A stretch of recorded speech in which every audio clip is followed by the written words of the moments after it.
A very warm welcome to you this morning, our 11th of June 2020. This is our Strategy, Policy and Finance Committee meeting. It's actually only the third one that we've had since the start of our triennium. So a very warm welcome to you all. We are live streaming, so to those watching from afar, no mai haramai, welcome.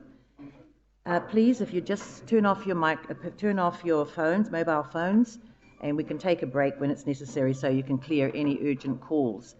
And could I just remind you, please, because we are streaming live and we'd like those folks out there to clearly hear what we're talking about, can you just pull your microphones in towards you when you're speaking and speak into the microphone? Thank you. We have had some feedback that sometimes we're not clear and can't be heard from those who are watching the live stream.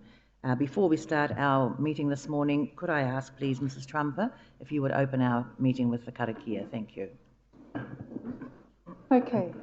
Toi te kupu, toi te mana, toi te whenua, tēnā tātou katoa. In English, hold fast to the word, hold fast to dignity, hold fast to the land. I greet us all. Kia ora. Thank you very much. Thank you, Mrs. Trumper. I felt this morning that we should all get up and do a little kani, because we're all back together again. But it's nice to see you all. Believe me, don't challenge me. I could well do that. But of course, we have visitors this morning, so welcome to our manuhiri and to our staff, and we'll have probably others people joining us too from time to time throughout our meeting this morning. So welcome to you all. Any apologies, please? Everybody's fully present? No, kaitapai, thank you, no apologies. Any declarations of interest? Kao, kia ora. Urgent items not on the agenda? Thank you. Councillor Kumar. Thank you, Madam Chair, and good morning to everyone.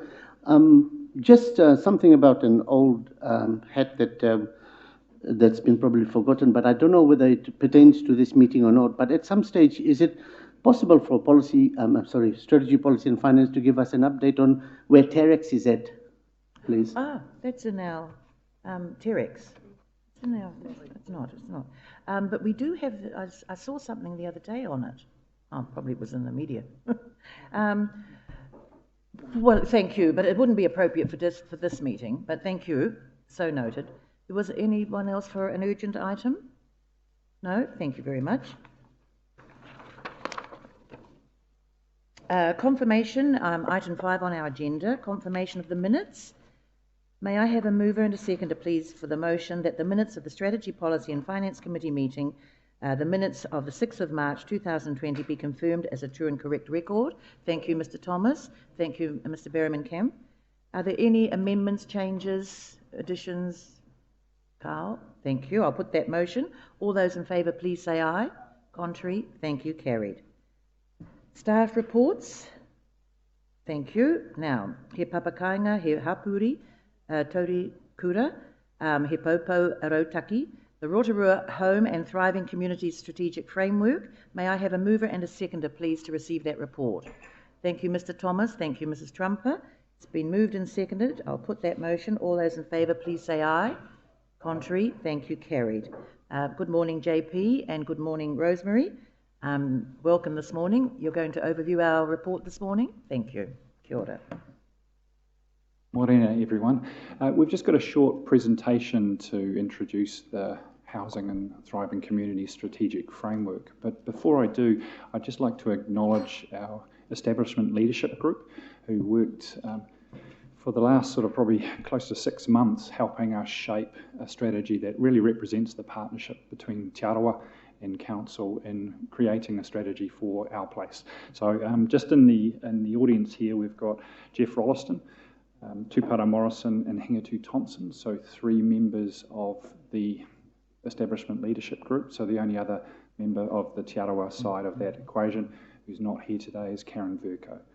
So in addition to the Te Arawa members, we also had membership from Ministry of Housing and Urban Development, Kāinga Ora and MSD supporting council staff in the preparation of the strategy. So it has been a significant team effort in preparing the strategic framework we're looking at today. Thank you. Nau mai haere mai to our te aroa whānau, tēnā koe nau mai, haere mai. Kia ora. So they're sitting up there, but we did put out some extra seats if they do want to come down or answer questions when we get to the questions section towards the end. So just in introducing this strategic framework, councillors, there's two parts to it. So we really want to go through in detail and talk about the strategic framework, but also to highlight that parallel to that, there has been a lot of work underway. And if you recall, probably back in February, we put in front of you those work streams. So we just wanted to make sure that we highlighted some of the things that have been happening whilst we've been preparing the strategy itself. So probably most importantly, and this is a map showing where a number of homes are being built currently by Kāinga Ora.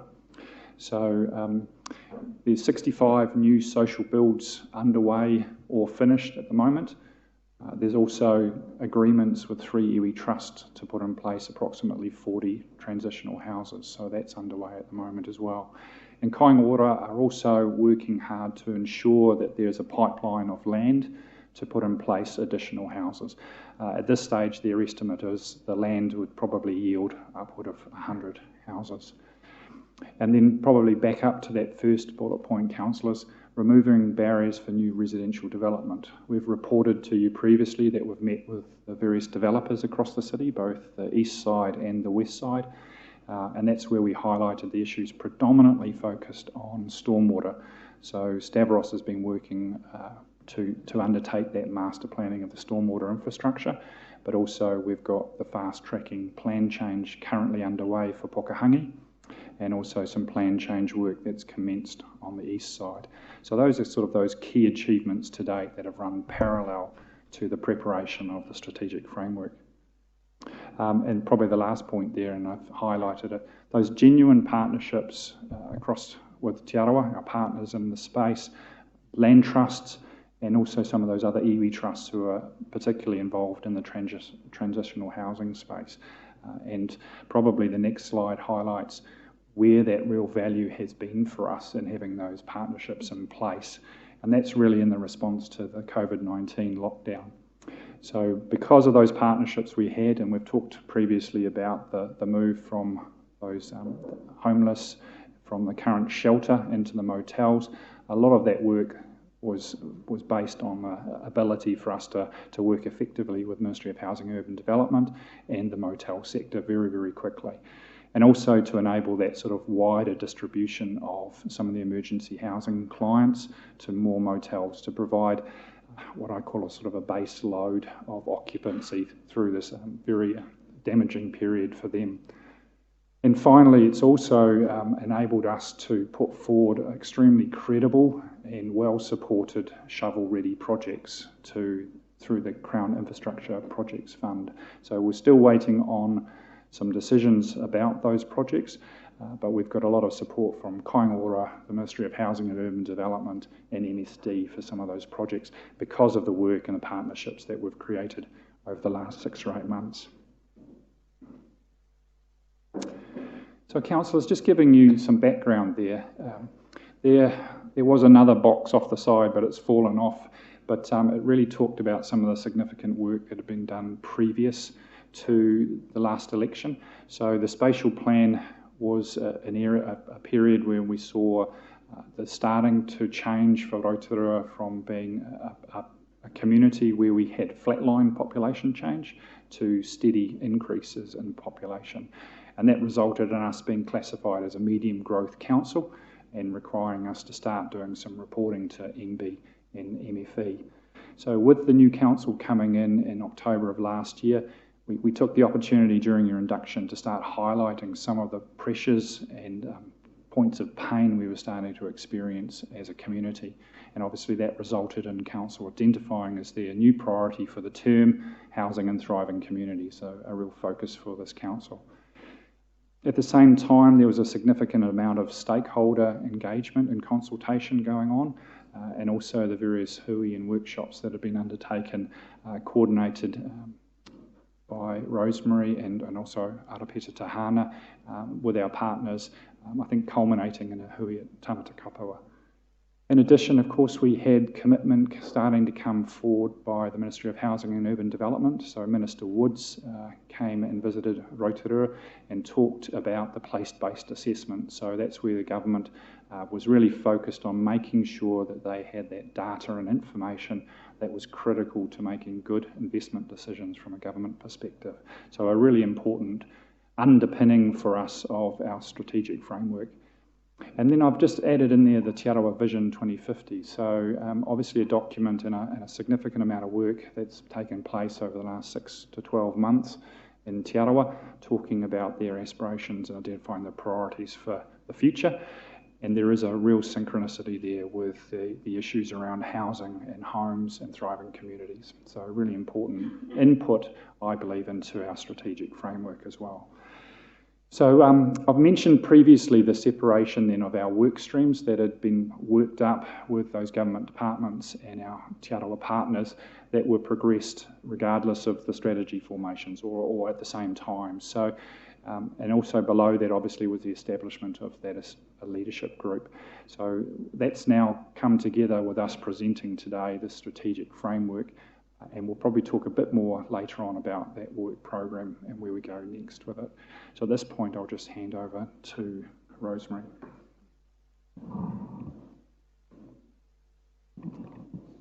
Morena. So I'm just going to take you through some of the key elements of the strategy this morning, starting with the vision for homes, and you've probably seen this before in various iterations. Basically in October, when we first went out and had some workshops with a wide range of different communities and iwi groups and Te Arawa communities, we had a really consistent feedback from quite diverse communities around that housing was not just about housing, it's about homes and communities and people and the environment, and it's all quite linked up. It's not as simple as just building houses to address a shortage. It's much more around how people live. So this is really just the graphic to demonstrate the feedback that we had from people, and that's carried through to help us to develop our objectives. So just not sure how easy it is for you to read that. Didn't bring the right glasses.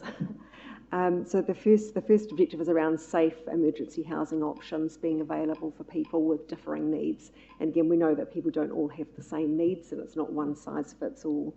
Thank you. The next objective is around increasing the supply of transitional and social homes and locating them through a range of communities. The people said to us they didn't want to see social homes all in one community, creating a ghetto kind of effect. They wanted to see a more natural kind of community with mixed communities. And transitional homes are those that are used in the interim when somebody needs a home, but there isn't quite a home ready for them yet. So it's kind of part of the pipeline. It's intended as a temporary solution. The next one, increasing the supply of rental and owner-occupier homes to meet population needs. So this is very much around needing to increase the supply and knowing that that's not just that there's an increasing number of people who need to rent in the market, not everybody wants or can buy a home. The next one, okay, so support services. It's really important that people with housing issues often have a whole lot of other issues associated, and it's really important that there are support services to help people to address those needs. That might be around, it could be anything from budgeting to help with family issues. There's issues around family violence are really prevalent. Anything around mental health and addictions, all of those other complicating factors. You know, some people who are experiencing housing stress, that is their main stress, but others have a whole lot of other things that just make it much more difficult for them. Improving the quality of housing to a healthy standard. So we know we have quite an aged stock of housing, just the nature of development over the years, and that those homes are in need of ongoing maintenance. And in particular, this the action street that goes around this is looking at repairs and maintenance. We've had lots of insulation programs and heating in the past, but there's quite a gap for the poorest of homes that actually have got so many holes in them that insulation heating is not going to work. And in some households, it's not affordable to do the maintenance, so that's where that one will be leading. Homes are part of well-designed, thriving and connected communities, and I guess this really speaks to the vision that people told us about, that it's about the future that's connected. It's not just homes, it's not just houses and bricks and mortar, it's part of the wider community and how that actually functions and how people live in the future. A critical objective that really developed relatively late in the piece, but I guess largely in response to COVID, it's become much more important, and that is the need to increase local economic development, employment and training opportunities through every aspect, everything we do through the strategy. We need to look at how does it add other opportunities for our community during the recovery and beyond. And finally, around reducing the cumulative negative effects that we've had in the CBD, with those really negative effects from concentrated homelessness solutions, which were really only part of solutions. They were sort of a stopgap measure and introduced their own negative effects, and that's resulted in perceptions of safety issues. So we've made some gains, but there's still lots more work to do in that area.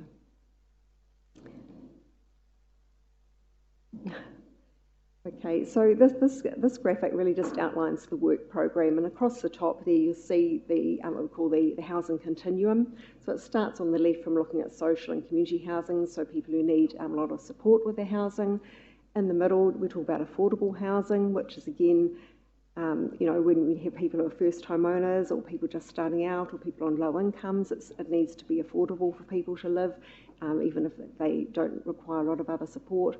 And then at the far end, market housing. Not everyone is always going to be able to progress along that continuum, but many people with support can progress over time to become much more independent with their housing. On the left side of the graphic, we've got the items that have really been quite urgent to address. So this is looking at community safety, emergency accommodation, the Housing First service that's been really critical to supporting people in emergency accommodation, temporary transitional housing and social housing. So these are all really urgent needs because our community, the housing needs have really hit those with the least resources the hardest, and that's why that is urgent. Underpinning all of this is the partnership driving, and it's partnership with Te Arawa, but it's also partnership and collaboration with a whole lot of other agencies, because most of these things on the left-hand side are actually not things that council is directly responsible for, but they are things that we can help and advocate and support and assist, often in minor ways, but still definitely it's in our interest to support our community on these things. On the right-hand side are the more short to medium-term work streams, and these are some of the things that JP has talked about, being a lot of preparatory work underway and trying to get that going. So there's things around, so we talk about thriving communities, and that's really a work stream that underpins the policy development, the regulations, making sure all of the things that council does that helps development are lined up and conducive to good outcomes. So that includes things like district plan changes, other community infrastructure and so on. Underneath that, we've got 4 locality plans. So there's 4 areas, and they were actually originally identified in the spatial plan. So those are the areas where locality plans will bring together all of the community aspirations and the infrastructure and the housing and all the other bits together in a way that communities can see how they will live well in a place and all the contributing factors. Underpinning that as well, we've got the Healthy Homes program, and as I mentioned before, around that improving housing quality objective, it's quite a big focus on trying to improve the maintenance and the affordability of maintenance for people. We know that we've got other philanthropic funders on board and we have been contracting sustainability options for a number of years, and will continue to do so to really help to strengthen that program, again in collaboration with others. The job creation and employment pathways, I think that kind of speaks for itself, but it's really not just around construction and engineering and planning kind of sectors where this plan may be providing opportunities, but also around the social and health sector and things on that left-hand side of the diagram where there's more support resources required. Papakainga, so we talk about rural and urban Papakainga, and we know there was a lot of passion around that, and there are lots of Te Arawa groups who are very keen to develop Papakainga, but there are a number of constraints to that. So we want to try to unlock some of those blockages and help that to develop in a way that will help to meet people's needs. Enabling infrastructure, and again this is really a critical council function, is around the stormwater and the roading and all those other things that enable communities to develop and then to live well for the future. And the finance and investment plan is not actually a work stream. We might remove that in the next draft, but it's really just underpinning how all the things that need to happen in order to finance the infrastructure. Is it development contributions, all those other things. So, councillors, the next quick slide is really so what are we going to see differently? So what can we expect to see happening across our city across the next 5 years? So going forward, we need to see, and we will see, land zoned and with the right infrastructure planned or in place to enable the development of up to 2,000 homes. So that's really important for the future growth of the city and addressing the shortfall we currently have. So that's on the east side and the west side. So those are two key cornerstones of those two locality plans. And we've got the other ones also about the inner city and Nongataha as well. So that enablement in place will provide that opportunity for developers or in revitalisation areas to start to see the housing build rates that we require to start addressing the deficiencies we've got in our community. So we should see that steady increase in home builds and home deliveries into that 250 to 500 per annum, which is important for the future growth of the city. Social housing pipeline. So this is the Kāinga Ora ones. So obviously the government's budget announcement included something like 6,000 homes in provincial New Zealand and up to 2,000 transitional home places. So there's a number of decisions pending for government as to where they start making some commitments in provincial New Zealand. So obviously we've been very clear, and the place-based assessment has been quite clear in the significant deficiencies we currently have. So that should mean we should see hundreds of homes built in the social housing space by Kāinga Ora over that next 5 years. The piece that follows on from that is growing jobs, and I think this is importantly where the housing and thriving community strategy comes together with our Build Back Better recovery plan. So as a construction sector, it's really important that we see that local procurement and that development of jobs and employment locally. So a really important part of Rotorua's recovery post-COVID, but equally addressing the housing shortages we have. So jobs are really critical, and that local procurement really critical to the future of this community.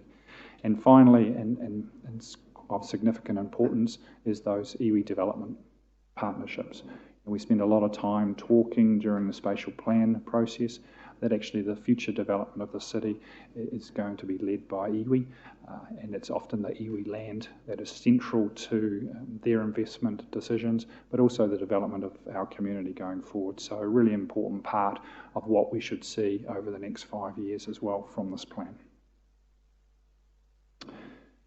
So councillors, just to give you a feel there, where do we go? So we've got a reasonably extended consultation period or feedback period on the strategic framework. For us, it's really important that we allow the strategy to go out through multiple channels. So this is a partnership document, so we're hoping to see it go out not only on council channels, but also a wide range of Te Arawa channels. There is also a number of groups and organisations, both governmental and not-for-profit and community, who participated in some of that consultation over the last year or so. So we want to make sure that we engage fully with those who have already contributed to the preparation of the thinking that sits behind this document, and make sure they have the opportunity to engage fully with it as well. So a really important part of why we've got an extended engagement period. And before we finalise the document, Obviously, there's also some significant decisions or commitments to be made around budget allocations, appropriations going forward, and responses to things like those shovel-ready projects from government that will need to be factored into the final document as well. And at that point, I'll see if anyone wants to add anything else before we hand over to questions. Thank you. Tēnā koe. Me kia tātou no te arawa waka, me tātou e noho ana kei roti i tēnei rohe, kanui te mihi kia ora. Hinga tū Thompson, I'm from Rangiwewehi, I'm from Whakaue Huki. Really pleased to be here. Just quickly, I wanted to add to the kōrero around the strategic framework, that the importance of the vision and the objectives, that while we've got actions and activities that are in here now, we really hope that you, both local and national decision makers, when you're making decisions that impact on housing, that you consider this vision and you consider the objectives when you make those decisions. For example, He Papakainga, He Hapori Taurikura. He Papakainga is changing it from housing to homes. So even if you're in your first home, or if you're actually homeless and you've been given the opportunity to be in a home, we want them to see it as a home, not as a house. Then that changes the nature and the whole engagement with the facility. The second part is extending it to He Hapori Taurikura, is around that connected community. That actually we want to build homes and houses and people that are connected so that they feel part of our community. So the vision is really important. And then the objectives sort of lay a framework that we ask you as decision makers, but also for us as te arawa to say, when we're making decisions about land, about resources, and about even how we make decisions around transport, that we consider those objectives. Are we going to add or are we going to take away from it? So while there are actions and activities that are in here now, it's really the strategic framework through the vision and the objectives that we hope inform your decisions into the future as well.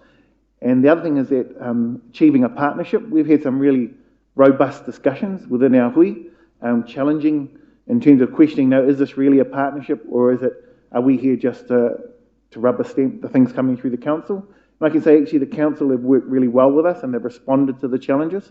And I do believe we're in Rotorua, we have the opportunity to create the Aotearoa that was supposed to be. It doesn't have to be a confrontational one. I think this partnership is one of those things. So, ngā mihi kia koutou. Kia ora.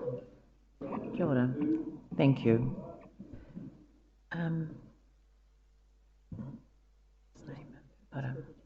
Tupara, do you want to say anything at this stage?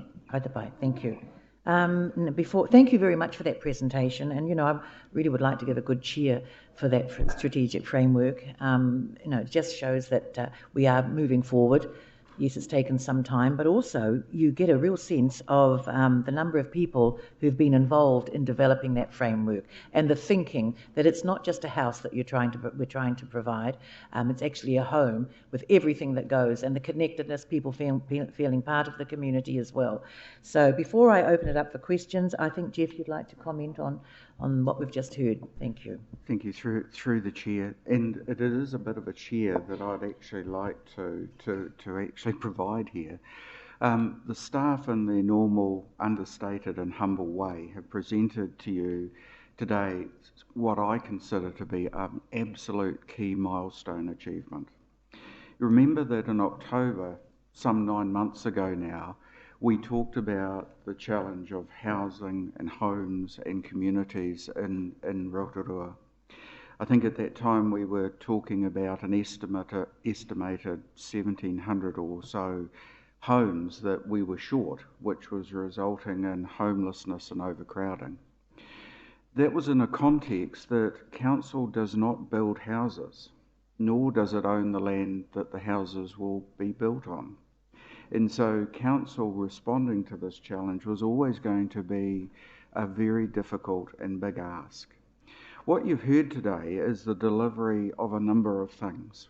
You've heard about a partnership with Te Arawa, and also a partnership with central government.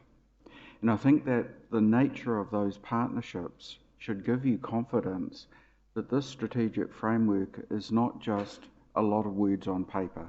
It's actually the ability to address the issues that we have in this area. The strategic framework is important, and Hingatu has highlighted the objectives. It's not just about building houses, and what this framework provides you is a roadmap effectively to build communities. And that's, for me, the absolute key. As well as a strategic framework, you heard JP talk about the fact that it has been 9 months, it's taken a while, and in fact, that was always going to be the case given the level of challenge that we were responding to. But as well as a framework, you've heard that some 200 homes have either been built or about to be built in this period as a result of the work that's actually been undertaken. There's been barriers removed to development, barriers that were currently stopping or holding development. And along the way, we've also addressed the issue of the level of homelessness in this town, albeit in a temporary way, but what we have done is nevertheless actually provided roofs to people that in the past didn't have them. Now those, from my perspective, are significant achievements from a starting point where it was council working alone. And what I would say is that I've got all confidence now, as JP and you've just heard, I think, in the last couple of slides, highlighted the fact that this is not about 100 homes or 200 homes. This is about creating thousands of homes and creating communities of the future for our people. And so what you've heard is a framework to achieve that, and you've also heard about a partnership that I think we can be very confident in that has actually got the capability of that achievement. So just wanted to put out a cheer, if you like, a little bit to what has actually been achieved, and the fact that you've just heard an absolute milestone in terms of the work that has actually been done. Thank you very much, Jeff. And Tanya, because you were the lead of the portfolio, I don't know if you wish to say anything at this point, or perhaps a bit later. It's entirely up to you. But I'd like to give you the opportunity if you do wish to. Yes, I was going to leave it to them for the floor, but I'll make a few comments because it has been a very exciting time for us as council to see this coming through. I think it was quite excellent the way that this has been prepared independently and alongside in partnership with our partners, Te Aroa, and particularly Ngāti Whakaue. And I really liked that in the document we do touch on the values and the heritage of this district and that history of Ngāti Whakaue and why we're even sitting at the table here today. And I think that that's a really good foundation for this document, which reminds us that it's always been tātou, we together. Because if we look at the stats now and the situations that our families are in, and we say, you know, he aha te mea nui o te ao, he tangata, he tangata, he tangata, but have we been looking after those people? And how do we make sure that future generations will be looked after as well? So just as our forebearers before us gifted land and done their best to ensure that all peoples within the Rotorua district can live a healthy and active and a safe lifestyle, it's quite a pleasure to be working together once again to bring this to the table. So I really want to acknowledge our iwi partners.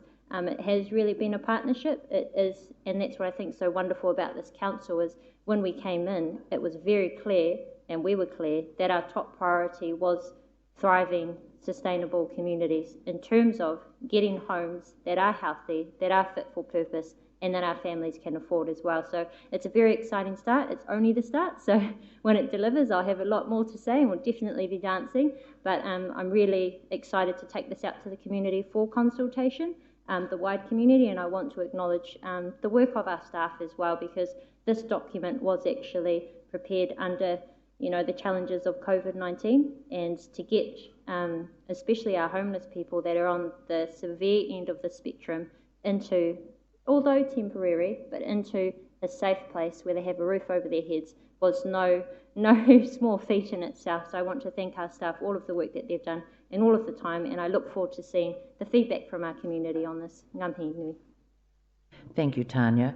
And I personally view housing, warm, safe housing, as a human right. It's the right of every man, woman and child to have safe, warm housing. So thank you. Now I'll open it up for questions. I'm sure there are some questions. Yes, questions, thank you. Yes, Your Worship, thank you. Well, you'll get a bit of a mix of a statement. Yes, statements and questions. I'm happy with that. Thank you for coming as the establishment group and showing this is the first manifestation of the partnership, actually, and it's the beginning of a long journey. And I think when it began, people didn't understand what was a place-based assessment And what would it convert to look like? So today, having this strategic framework is what it looks like, and that's easier to take out to the community than the announcements of the partnership and that we will build homes. I also want to do a plug. I think it's a beautiful looking document, so easy for us to take out. Again, telling our story and the continuum of the development of our story. But the issue for me very much is it builds on Vision 2030, and we never lost sight of this as a council. And we all worked on workshops after we were elected, and this is a product that actually says we have got serious skin in the game about building resilient communities, as Councillor Tapsell said. And I look forward to your support in Parliament to say housing in Rotorua is a top priority for our people, all of us, and good for us all. So a great document. I think you're very brave putting targets in there, but kei te pai, it's aspirational. I bet there was some discussion around that. And I don't see in there, but I do, in a coded way, about the partnership with the DHB, and I'm not looking at you for nothing, Councillor Rokawa Tate, but that need for the detox centre for drug and alcohol and dual diagnosis is something that I hope Kāinga Ora or MHUD looks at in partnership with the DHB to bring that in, because we really need to awhi those people before we can even discuss the continuum of social housing, transitional housing and into homes. The only other question for me, and one other thing, thanks to Tātou o Te Arawa for doing a submission on a change that allows consideration of rateable Māori land. All of those little bits add up.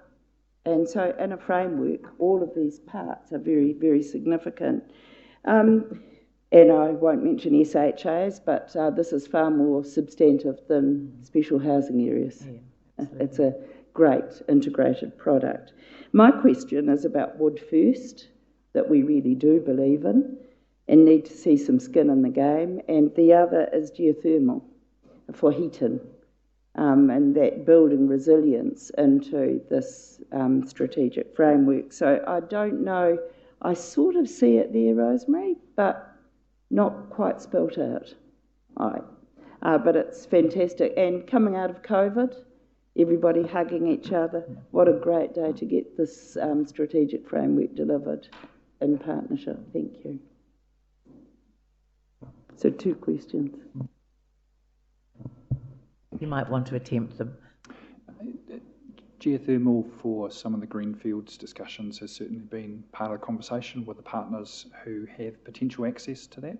So certainly taken a view there about homes that actually are affordable and provide not only that immediate cost savings of how do we make sure that homes are affordable, but even in that more longer term sustainability and affordability. So energy has been part of those discussions, so it is there.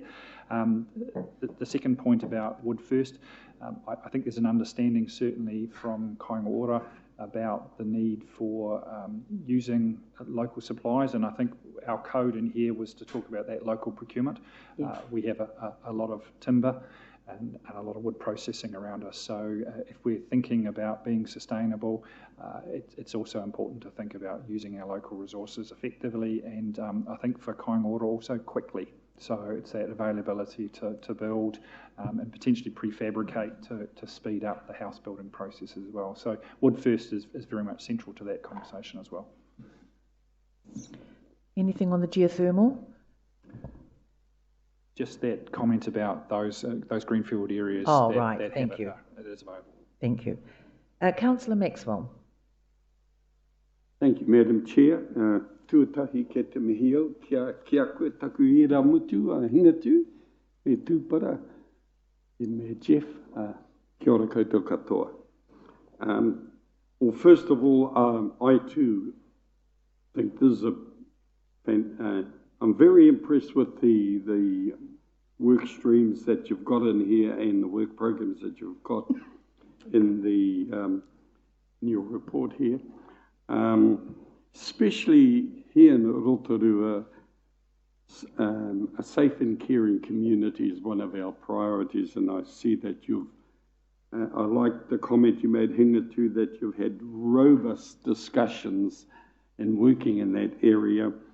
Moving to the question that I had was, in this very challenging time of COVID-19 and ngangara, even though we're down to level 1, does it make it a lot easier or better, or working towards that community safety program that people have worked hard on? Oh, thank you, Rosemary. I think there's been a sort of a little silver lining, I guess, that, you know, we've struggled to get the resources and things for people who are, you know, chronically homeless and our most vulnerable. You know, they present a lot of difficulties because they have complicated issues. It's not just about housing. So I think the combined resource, the fact we had some existing relationships and were able to all work together, and already had already been calling motels previously, we were able to fairly quickly work with HUD and MSD and others and Housing First to get people to take up the offer of some safe accommodation that will allow them to isolate. And I guess that Housing and Development has said they're not going to, you know, they're going to keep people there. They're not going to say, right, that's all over, you can go now. So we've got a window of opportunity, I guess, where I think some of the early comments have been people who found that actually they're in a place where there's a fridge and there's a place they can cook if they want to, things that you don't have if you're living on the street. So there's some opportunities, and I think now, especially now we're moving out of lockdown, it's becoming easier for the support services to engage with people, and there's more and more resourcing coming for the support services through MSD and MHUD. So I think it's really just been a golden opportunity in some ways for those people. And it's just said, I guess, I think somebody said to me that, when they went into one of the motels, that somebody had said, look, this is really nice. People don't usually give us something this nice, and they really appreciated it. And I think that it actually, for some people, it's been a really lovely moment where they've been cared for and they've felt cared for, and it's an opportunity they're taking. And I know that some of the people are already being housed into other homes. There's stories of Airbnbs being offered back to Housing First and others. So there are families who are getting housed. There is a movement going on. You know, sometimes there's a bit of churn, but there are definitely people who they're actually getting to a position where they can be housed, and we'd expect that to keep going. We critically just need that supply coming along, so there's somewhere for people to go to. So the emergency housing ideally would just be for 7 days, and then, you know, then they'd have a transitional place for maybe 3 months, and then they'd be in a permanent home. But you know, until we get the supply coming along, it's going to be, people are going to be waiting much longer than that to get to homes. But, yeah, I think we've got a really good opportunity working together. Yeah. Kia ora no. I think one of the things about COVID-19 is that it demonstrated Rotorua as a caring community, that we came together within Te Aroha, within Hapu, but also wider communities. So somehow, how do we take advantage of that in this space? Well, not take advantage, but support it and encourage it more. So I think Rotorua really stepped up and looked after those that were vulnerable, and how we use that or support them that have done that is going to be a challenge for council, but all the service providers as well. Thank you. Taupara, kia ora. I think just the final thing on the timing of this, we're going into level 1 as we're hopefully at the end of this meeting going to be doing consultation on this document. Kanohi ki te kanohi is really important, and level 1 is going to provide us with that opportunity to be able to do that through the 9-week consultation process. So I don't want to put any pressure on, but the sooner we get this approved, the better. Thank you. I presume, Taupara, that everybody knows that you have a national role within your organisation. I don't know, there might be some councillors that don't actually know what your position is. It's a significant one for the country. So perhaps if you could, just not sure if everybody is aware. Yeah, so Thank you. People call it conflict of interest. I call it opportunities of interest. So I work part-time for Kāinga Ora in I guess a national role around housing strategy development from a Māori outcomes perspective. And so my connection from Auckland down to here and being involved on this establishment leadership group, not only with my whakapapa as Ngāti Whakaue and Te Aroha, but also having lots of insights into how Kāinga Ora is operating this housing and urban development, building 50,000 homes up in Auckland, and the excitement that the people that I work with around being able to take their experience, their capacity and capability to come down to Rotorua and assist with that through Minister Wood's mandating around that place making, her asking for genuine partnership, which I'm really pleased to say we have really achieved, and I guess quite nicely, Hingatu and I are the Te Arawa bookends to the council, and all we need is that pūtea from central government to help kick that along, and also not just funding, but as I said, that capacity and capability that Kāinga Ora is demonstrating up in Auckland to bring that down to Rotorua, and that's what excites me a lot about this. Thank you. And just to also add to that is that Taupara and I served together on the DHB board some years ago. So that's good because you've got that other wider insight as well. Thank you, Your Worship. Capability either. Yes, well, I'm very happy for that to I'm sorry it's a little bit back the front. I do beg your pardon, but I realise as we've got through, some of us do know, but some other councillors might not be aware of your background, etc. Do you mind? That would be very good. Thank you. I'll start there then. I'm Rangi Wewehi on my mum's side. I'm also the chair for Te Tahu Tāwaka Heimo Trust, and on our business development side for Rangi Wewehi as well. I'm the CEO of Manaaki Ora Trust, which includes Tūtena Manaakitanga and Tipu Ora. So in terms of the detox services, we're actually trying to work with the DHB and MB around trying to develop a detox facility as well. But I've had a long history working in Hawara. I used to work at the DHB, and Leah was there. I still find it uncomfortable calling it Aroha mai. But so I've worked in Hawara for about 30 years. I'm really keen to be here because what we do know is the market doesn't look after people. And decision makers like yourselves, locally and nationally, are the ones that balance the drive of the market. So I'm really keen to see council and national decision makers making sure that those that are most vulnerable, whether they're Māori or non-Māori, actually are able to thrive within our community. So ngamihi kia koutou. Kia ora. Oh, kia ora. Thank you. Thank you. And now, Councillor Donaldson. Thank you, Madam Chair. Through you, firstly, congratulations on a very elegant document, and I think it makes a perfect explanation of what this mysterious term place-based assessment actually means. Reading this, you get it, and a lot of people didn't in the early days. So I'm loath to provide some constructive criticism, but I will, because we've got a lot going on, Madam Chair, as a council. And so for me, and we're out for consultation on other matters, on page 7 in the leader's statement near the bottom, we talk about the shovel-ready projects, and the submission include roading and stormwater infrastructure projects. I'd be much happier if that said 3 waters infrastructure projects, because we did also submit on wastewater treatment plant and others. And then if I jump to the enabling infrastructure, page 37, yes, that's there in the introductory statement, water supply, stormwater and wastewater systems, but at point 1, it again hones in just on stormwater as an action. And I think, equally potable water and wastewater are actions that we need to take into account. And in point 2 as an action, sustainable land use, I'd like to see sustainable water use. We do talk about efficient use of water. I think that's something that increasingly, I know with the big East Side developments, there are issues around, the provision of sufficient potable water to enable all of that. So those are the only things I'd like to hopefully constructively add to what I think is, again, a very elegant, stunning document. Sure.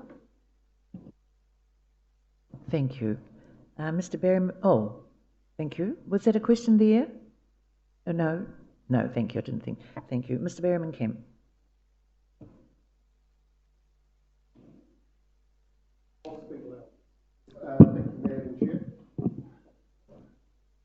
Hey, there you go.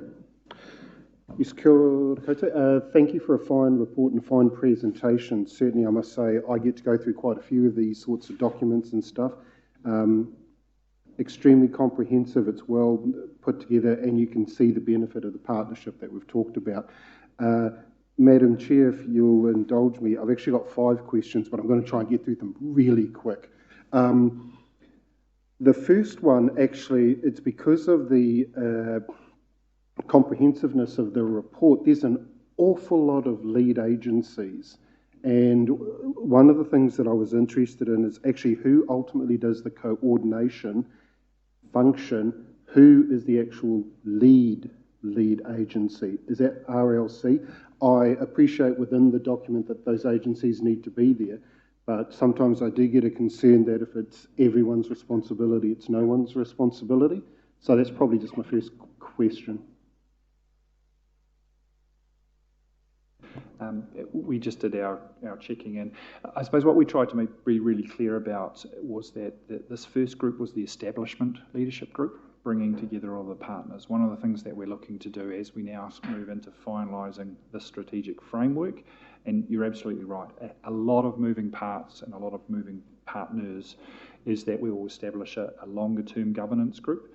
So as to who's involved in that, it must of course be Te Arawa and Council as the local sort of coordinators for that, but that's where we see the opportunity to bring together all of those agencies still around those individual work streams. Okay, thank you. My second question sort of leads on from that, and again, don't get me wrong, I love the wide-ranging robustness of the measurements in the plan, but again, there's an awful lot of measurements, and so my question is, whilst the plan outlines, we will measure this by, and I do note that there's a point that it'll be a council committee, I'm just intrigued to find out, are there thoughts as to whether that'll be O&M, SPNF, a combination of both, because even the reporting back on all of these is going to be quite comprehensive. I think you're quite right. There's an awful lot of measures, and in hindsight, we would probably reduce some of them and be more concise. I think it's probably going to be more through, well, a combination, I guess, at the very initial stages, SPNF, and then later on more through the O&M committee. And I guess it'll be more through the particular work streams, maybe quite specific work streams rather than the overall strategy all the time. Kapai, thank you. My third question is regarding linkage to the Te Arawa version document, just for the benefits of the committee. We launched that online to the iwi next week. More than happy to facilitate a workshop with councillors after that, but it goes to the iwi first. Phase 2 of the Te Arawa Vision 2050 includes a spatial planning component. So I'm interested to see, and I think this has been touched on before, how we integrate that extra information coming in as well. I think we don't have an answer for that just yet, but I think this is one of those things we need to talk about. As you were aware, we did a lot of spatial planning and GIS work during the preparation of that spatial plan, and obviously there was a lot of geographical discussions with particularly Te Arawa entities at that time. I think as you've moved into that next phase and fast forwarded sort of 3 years with a longer term vision, I think there's a need for us to make sure that as we go through this kind of process of doing locality plans, looking at the development of plan changes, all of that individual structure planning, we need to make sure that we come together to make sure there's one view of the future development of our community. Kia ora. We actually had discussions around whose vision should lead this, and it came through that in the partnership we're aware that Te Arawa are developing the vision, and we're also aware that the council have, so we need to be sure that as this progresses that it brings both visions together. I'm not as comfortable saying that there's one, saying that in a partnership we have aspirations as Te Arawa, we know the wider community have aspirations, we have to allow room for that to take place as well.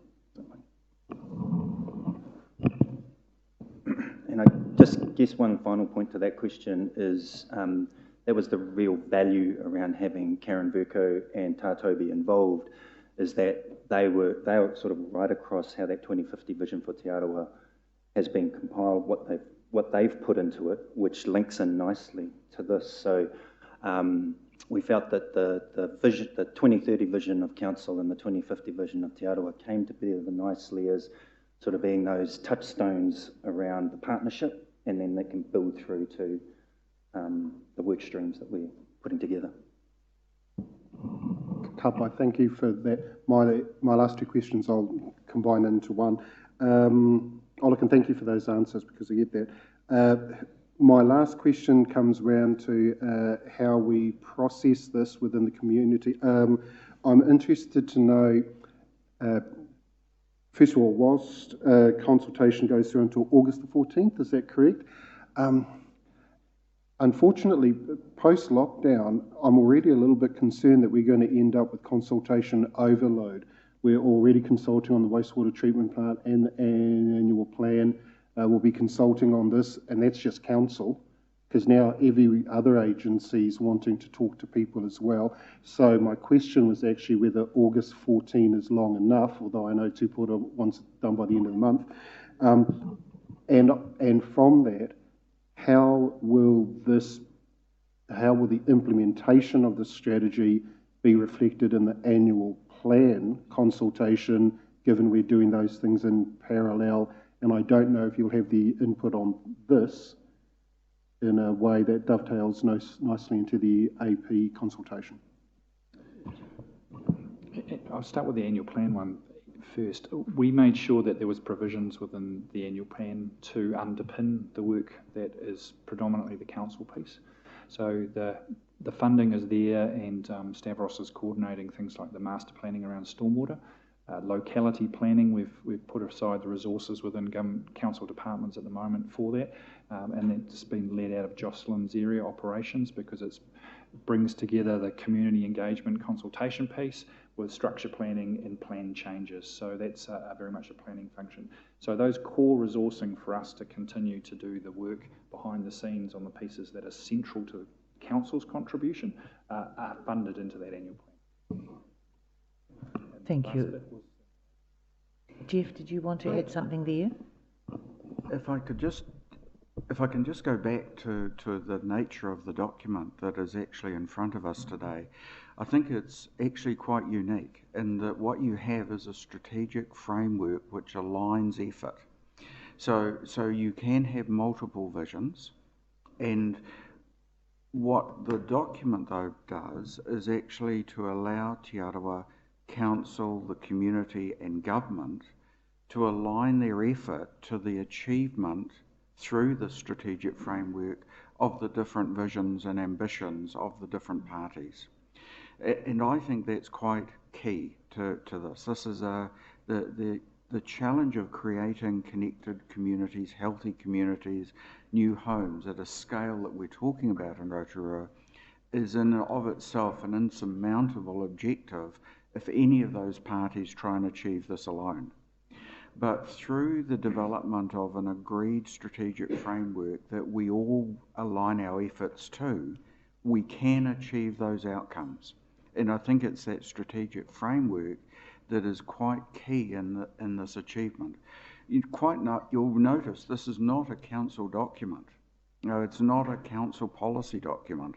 What it is a strategic framework document which is owned by multiple parties and partners here. And to that end, I think it's quite unique. So what it has are that there are actions that sit underneath it. There are immediate actions that will take place. But what it has got, because it is a framework, it's got the ability to also encompass and include additional actions and ideas and projects as they actually come up. And what the framework does is allow the alignment of new work that comes potentially on the table through the Te Arawa Vision document to be incorporated and aligned into this framework. Thank you. Thank you, Jeff. Yes, Rosemary. If I could just add a little bit more around your question around the engagement, and we're really aware that there's a really busy engagement space out there. Certainly our comms team will be working with the Te Arawa teams as well as to how they integrate the things we're doing in a smart way. but we're also looking at trying to break it down a bit, use some face-to-face, but also social media and other things. And the idea was to have maybe some people in the community talking around what they think and sharing that, maybe just by particular work stream areas and so on. It could be someone from Sustainability Options talking about healthy homes, and just to stimulate the conversation and see what other people think about it. So we'll be looking for some unique ways to break it down and curate the conversations a bit, just so that it's accessible for people on whatever bits of it they're interested in, because it is broad, so not everyone will be interested in all parts of it. So there'll be some particular interests, I think. Thank you. We do have a few more councillors that would like to pose a question, but I just wondered at this time, Jeff, as the chairman of Te Tatou or Te Aroa, is there anything you'd like to add at this point? You're most welcome to come forward and... Because I was just thinking, we do have, as our CEO has just said, we've got multiple partners involved in our strategic framework, but I have to say, if it wasn't for Te Aroa, we wouldn't have a strategic framework, and that's really the guts of it. Shouldn't say the guts of it, but that's actually it. So please, you're most welcome to contribute, Jeff. Yep, no, thank you, Madam Chair. Kia ora tātou. Firstly, I'm not the chair of Te Tatou, but I'm happy to be here to represent the Te Tatou voice. So, but my first acknowledgement goes out to our team that's produced this wonderful document this morning. Big mihi to Rosemary and JP and Gina. They have put up with a lot of changes and alterations to produce the end result. And so big mihi out to you guys for being so patient and cooperative. The thing I'd say is what's been established here through the collaboration of all the organisations involved. It's council, our area organisations, the community, and central government has been fundamental to the current success, but it's the future opportunity for all of us. We're already in the background working on what is going to happen. We're keeping an optimistic view on the outcome, and to that end, we're already doing some work behind the scenes. So for us, the opportunity is going far in excess of what I think we can anticipate in terms of employment, training, and it's all that when you factor in all these opportunities, it's far-reaching. So from Te Tatou, we've also been working very hard, and thank you, Jude, in the production of our Te Aroa vision, which aligns very strongly to this document. And I'm proud to say that we've had a big input into that. Eugene and our young niece here, Danielle. We like to think that through the collaboration with Council and Te Tatou or Te Aroa, that our entities will all come together to produce something fairly significant for Rotorua. And as a proud member of Te Tatou, I think that's basically where I'll leave it. And just thank you for the opportunity. Kia ora. Thank you. At least Deputy Chair is correct. Thank you. Thank you. Councillor Kai Fong. Thank you, Madam Chair. Kia ora tātou. I really like this document. You've got strategy, you've got some actions, and you've got some measures. Just one question around the safety aspect is that perhaps part of this has been overtaken because of what's happened with COVID-19, but we've got some aspects about making the CBD safe, but we've almost shifted part of the problem to a different part of town now from the CBD. And so it's a question of, what can we do around that with the 5-year sort of time frame? We're not looking at, I know it's going to take a while to bring the stream of housing online and to move people through, but certainly not wanting to look at a 5-year transitional housing accommodation along Fenton Street with the motels. Yeah, I agree that while we've got a temporary solution that's introduced some more unintended consequences of its own, but I guess these are vulnerable people, and the opportunity we have now is that they're cared for, and to increase the support services around them to help them deal with some of the other things that are difficult for them. And I think that's a really important bit, and that will make it much easier to house them and to keep them housed in the future. It will be slower than we'd all like, because it is slow to develop the supply. But there are a number of good things starting to happen, and there are private developments going on, as well as some of the social housing. And I think there are people moving into homes as we speak. It's the most difficult people. I think it takes a really concerted approach with lots of partners, and again we've got those people around the table now. I think Tanya Ward from MSD and myself presented to the Lakes DHB CFAC this week. And we had a good audience, and definitely a lot of willingness to work together on things. So I think it'll be slower, but I think we have to be patient and just remember these are our most vulnerable people, and what supports can we advocate for and get for them. Just one last question, just in terms of sorry. Just to add, just for the committee's knowledge, that Kāinga Ora has assigned a specific person, Darren Toy, to focusing on Rotorua around arranging these land arrangements to get transitional housing built in Rotorua as soon as possible. So, thank you. And perhaps that sort of segues into my next question, which was just around, what do we do as council to remove some of those barriers to make it much easier to, get building consents through, or to provide, wastewater or stormwater solutions for developers, so we don't have the situations that's happened with previous developments that haven't proceeded or have been slowed down. We've spoken previously and reported in that Stavros is leading that infrastructural master planning for both the east side and the west side. Obviously that we see as the most significant issue facing residential development, as we tend to go up the sides of our caldera, and that means water flows down into the current urban areas, where obviously with climate change, the resilience of our infrastructure is diminished, and we're into existing waterways in that space. So excuse me, that is a significant amount of work that's going on at this stage. We've reported also previously that we've spoken to those main land holding and / developers in those spaces on the east and the west side as well, and they've certainly articulated to us that they're very hopeful that this will mean that they're in a much better position to understand what they can do and how they can roll out developments more cost effectively and quickly, because I think some of the challenges they have when we've left them previously to do their own stormwater solutions is the challenges then of it's a regional council consent, it's a waterways impact, it's peer reviews, and that just adds time and reduces the likely feasibility of some of those developments.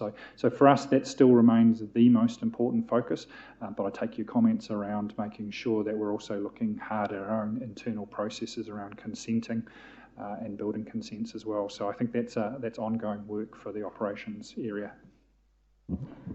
Thank you. Thank you, JP. I'd like to ask a question, Hingatu. It's a bit of a follow-up to Councillor Kai Fong, and it's in relation to the transitional housing and the support services, the extra support services that are provided. Is the collaborative approach being taken with providers right now to start thinking about what might be needed, even now actually, rather than waiting for something to be built? Are you specifically talking about the homeless situation? Yes, particularly because it was sort of mentioned, transitional. I think there's more that can be done. I think there's a willingness to work together.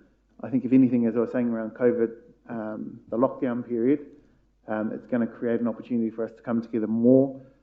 But there's still the problems of the national funding system and local funding systems around. There's a perception of competition, whereas we have more needs in our community than services. So I think council can have a role to play in facilitating, bringing together various services. So I think we can do more. We are working together, but there are barriers to that can be helped, I think, by council. Thank you. Jeff, are you wanting to? Thank you. I've got a few more councillors too. Thank you. If I can go back to Councillor Kai Fong's question, and it's probably more, this comment is more preparing for future discussions more than anything, and that is that we have got the CIP project bids in, which are to do with actually removing barriers around infrastructure. But moving into the long-term plan, there does need to be discussions around proactive development into infrastructure that allows and facilitates development in the future.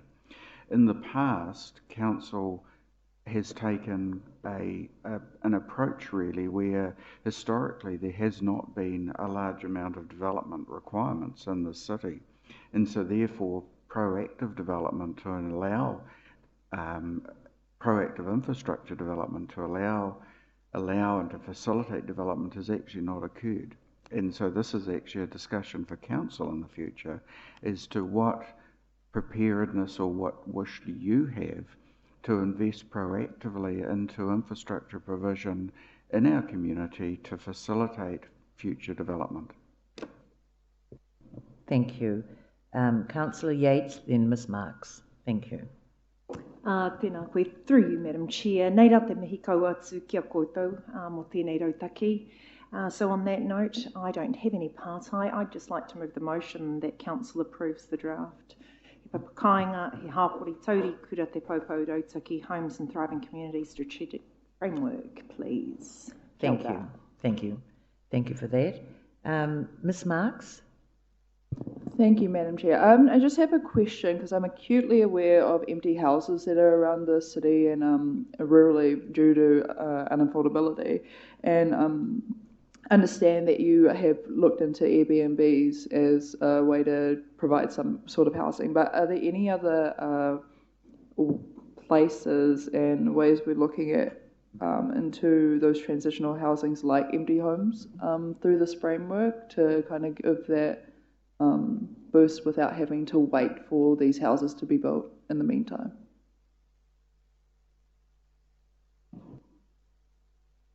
I think part of my earlier comment was around the market, that where it's privately owned, people have a choice about what they do with their property, unless we create an incentive for them to make it available for people in high needs. But on the other side though, if we don't purposely build suitable accommodation for those that are in that continuum, that earlier stage, so I think the market will never address it, even if we put pressures on. So I do believe when we look at the mix of new builds, we need to build ones that are specifically built for those in emergency, and even homeless are at different levels, ones that are ready to move on, but they haven't got the opportunity. So there's, even within that space, there's different types of accommodation.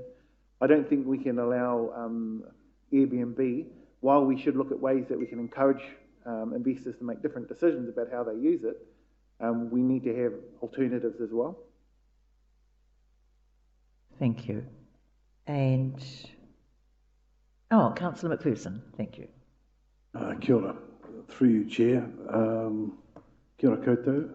Delighted to meet you, Hingatu. Most impressed with the arguments in the report. Tupara, good to see you again from our days at Wairiki.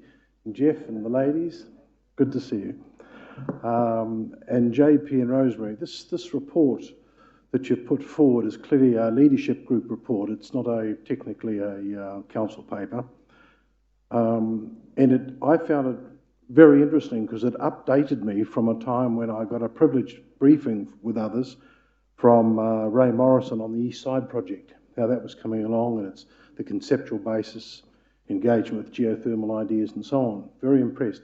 This is a major step forward from that. And so my first inclination is to say congratulations. This is a major contribution. Much appreciated. The second one is the thrust of the paper focuses on the needs from the social transitional sectors of housing. And your last comment, Hingatu, touched lightly on the dynamics between the public sector, or yes, it's probably a public sector development, and the private sector. There's a dynamic there which is not really explored in the paper to any great extent. And as this churn at the other levels of the market, it creates opportunities for people then to buy in and move up and so on. And I wonder if there might be some follow-up thinking in that area. It's just a suggestion. That's my first question. I think they appended to the paper as the place-based assessment, the most recent sort of evidence pack, and I think HUD and us have done quite a lot of other analysis which isn't directly presented today that looks at what happens when if you do a whole lot of market housing at one end of the market, what's the flow-on effect of that and so on. And I guess, but I think there is that difficult thing. We can't necessarily control the market. The market won't necessarily deliver exactly what the community needs, especially if it's a part of the community that's not directly paying for it themselves. So it is, it's a difficult question. The other piece of it is the market, supporting the market to make sure that we have something that fits back to our goals, which is homes that match needs. So one of the things that is being a central discussion within the locality plan conversation is how you create those sustainable communities. So at most simplest, if you think about a greenfield development of a significant scale, you've got, so what is the community hub? Is it a local shopping area where you can get your hair done and pick up your fish and chips? Through to where's the bus routes go? How do you take other modal transport? How do you see the density of housing supporting that? So there's a walkability to do a lot of those things that you need to do within a community area.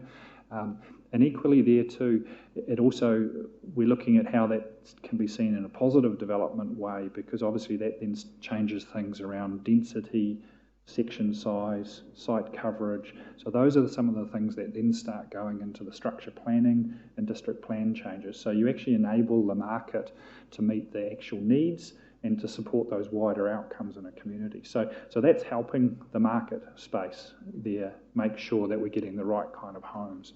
Similarly, there's the conversations about where do you put retirement villages? How do you make sure that they're placed in good positions to enable public transport or access to some of those facilities and amenities as well? So this is where it's a case of it's not just about the public investment, it's also thinking about how we support development in the private space, either on a regeneration or a revitalisation perspective and in the greenfield space. So I think this is where Hingatu made that comment about the objectives and the vision is really important.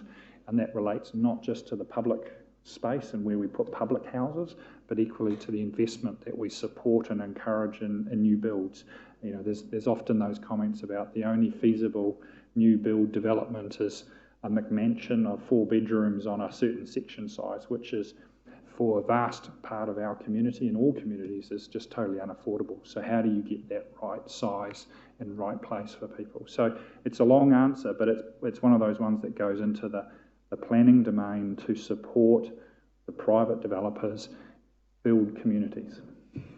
And the other thing I'll add to that too, Reynold, is we've identified all the segments for housing, the social, transitional, affordable, and also the retail market, and that's something that, like particularly our organisation is acutely aware of in our planning. Because we've had the approaches from all sectors of the community.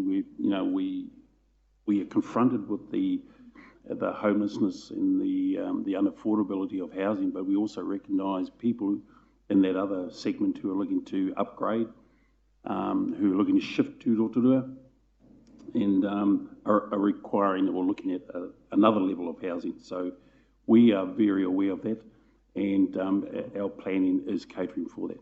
So. Well, thanks, I appreciate that. My second question probably follows.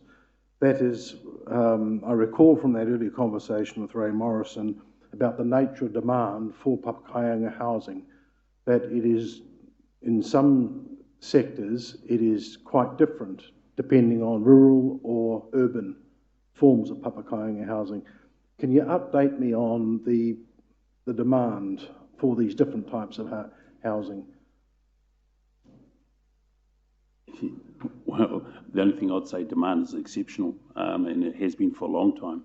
Our people are just screaming out for improved housing, and Papakainga is seen as a way for us, for a lot of our people to access a warmer, drier home through partly in assistance through central government as well as our own iwi entities. So I'm not too sure on where you were coming from in terms of rural as opposed to urban. Let me my apologies, let me clarify. That is, I understand that there are different perceptions and changing perceptions of what people would prefer with regard to what's indicated as community in their mind. The numbers preferring to build, for example, a Papakainga community in a rural community on their land. I refer here to the people, my own people in the far north, were out at a particular locality. They built a community around a very traditional setting that they prefer on their own terms. And that was very different than the nature of housing that was built, Papakainga housing built in Kaitaia. Very, very different. But what I have got limited understanding of is how are those perceptions of need by community changing? Kia ora. There's a couple of things in here. We use Papakainga in the vision, referring to a broader sense of homes, but then you're right, the Papakainga in terms of iwi and hapu developing land surrounding marae or developing, and that's still really important in this. So in here we're talking about a continuum, and it is complex. There are those that we want to support Māori, enable Māori to develop more traditional types of Papakainga, but the other concept of Papakainga is that everyone living in Rotorua should have a sense of connection to the land and to have a home. And so that's the other part. I think the continuum that we have here covers from those that are in need to those that can afford a home. And so there are actions in here that enable people that have the resources to build a home. We want to work together to make sure that that's not held up by unnecessary blockages. We also want to make sure, though, that the affordability is improved. And I think that's the other part that's in here. So I think in terms of your range of questions, we try to address it in the strategy, and the whole point of the consultation. If it's not coming through clearly, we need to consider how do we make it more clear. Yeah, look, thank you. That's enough for now. My last question is this. How do you see in the future, particularly in a post-COVID context, how do you see funding structures, investment structures unfolding? Clearly, with our $800,000 budgeted for the development of locality plans, that's a council piece of budgeting that we're looking at the moment. How do you see the future funding structures or investment structures working to push this agenda along? Got it. Might be two-parter. I can add to this as well, but I'll start off. There is a number of banks who are working with iwi trusts around the country. So there is a number of models being developed for affordable housing development in the iwi space, and also on leasehold land. So there is options that we can investigate and build on the experience of others. So that's one tranche. The other opportunities that I think exist here, and it's been referenced as one of the actions, is there a need to see Te Arawa come together either as a number of entities or collectively around development companies, or umbrellaing potentially around a community housing provider if they want to go down that route as well. So there is as part of these work streams, we do not have the full answers, but there is a number of, I suppose, exemplars and models that are being developed across the country, which will provide a guide for those who want to be involved to look at them. Yeah, and I think if we take what's happening in Auckland at the moment is that there's a move towards what we call this mixed housing tenure model inside neighbourhoods up in Auckland. And so if I use Roskell as an example, so that whole precinct's made up of about 6 neighbourhoods. Each of those has different plans that they're working on. There's around about 48,000 residents, so that's about 2/3 of the population, say, of Rotorua. And they're building a number of houses, both from a greenfields perspective, but also brownfields perspective. And so increasing the housing supply within that social housing space. But at the same time, the mixed housing model is to say that, you know, 1/3 will be social housing, 1/3 will be affordable housing, and 1/3 will be retail market housing. And so when you take that approach, you're actually selling Roskell as a neighbourhood and saying a person who can buy a retail market priced house wants to live in Roskell because it's 7 minutes from the airport. It's 7 minutes from the centre of town. And so it's not about, oh, I'm going to be buying a house just down the road from social housing because, you know, it's all been retrofitted or rebuilt. And so you actually end up selling neighbourhoods, and that encourages investment, I think. Just one other final point, just around like tribal, Ngāti Whakawe tribal lands development on the east side.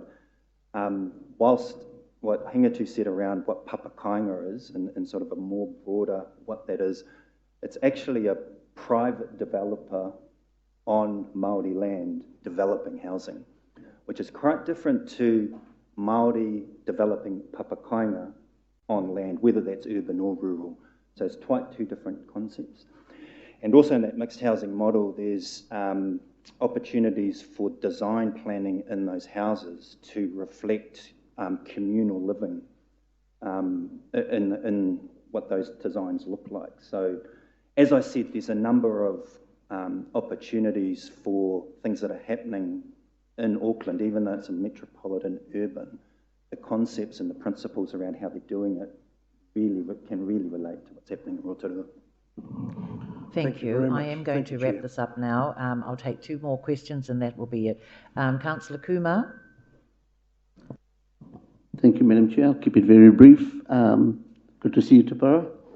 And thank you, Hingatu, as well. Nice to have met you and your refreshing point of view. I hear you said earlier that there's importance of decision-making objective. So while I see one of the enabling factors as has come up in the finding is that it's going to be on local procurement. And while it's local procurement, how far do we extend to local? Do we extend to local skills as well? Because about 3-4 months ago, I went and met Billy McFarlane in Eastside, and he's got a program that's working with a lot of rehabilitation people, a lot of Maori that's been given a good opportunity. They're building good cabins and all. I'm just wondering whether part of going forward will be to give people like Billy McFarlane and their crew and other people an opportunity to come and further this kind of work.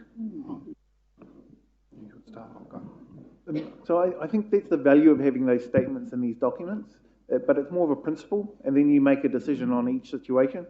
So there are local providers of services and suppliers of things, but each developer will have a decision around how they want to use them. What we can do at a decision-making level is encourage and support and find out how can we make it easier or can we make it harder for local people. It's still a principle, it's not a directive that you have to do this, if that makes sense.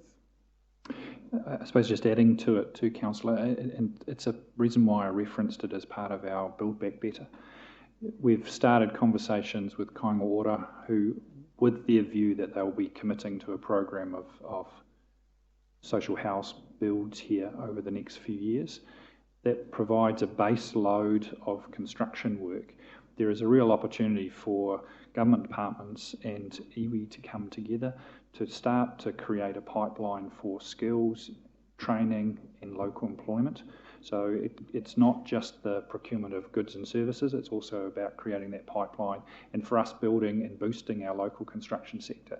So the issue you've raised is really important, and it's one that is central to one of our objectives about making sure that with this focus area, housing and thriving communities, we try and capture the value as much as we can within our community to make sure it's not just about homes and thriving communities, but also sustainable employment, skills and jobs. Thank you. I did say I'm going to wrap this up at 11 o'clock. There are councillors now that want to come back and have another go at it. Unless there's something that we specifically haven't heard, then I'm happy to take one or two very brief comments. Or yes, so go ahead, Councillor Maxwell. Chair, I wanted to second the motion and take the opportunity to get a question in while I can. Kia ora. Because this has been an excellent to and fro in Kōrero. Thank you. Reading the Treasury analysis of our population, significantly fewer people are leaving Rotorua to move overseas, more New Zealanders returning from overseas and settling in Rotorua, more New Zealanders moving to Rotorua from the rest of New Zealand. Asking the team, is this a problem or a beautiful opportunity?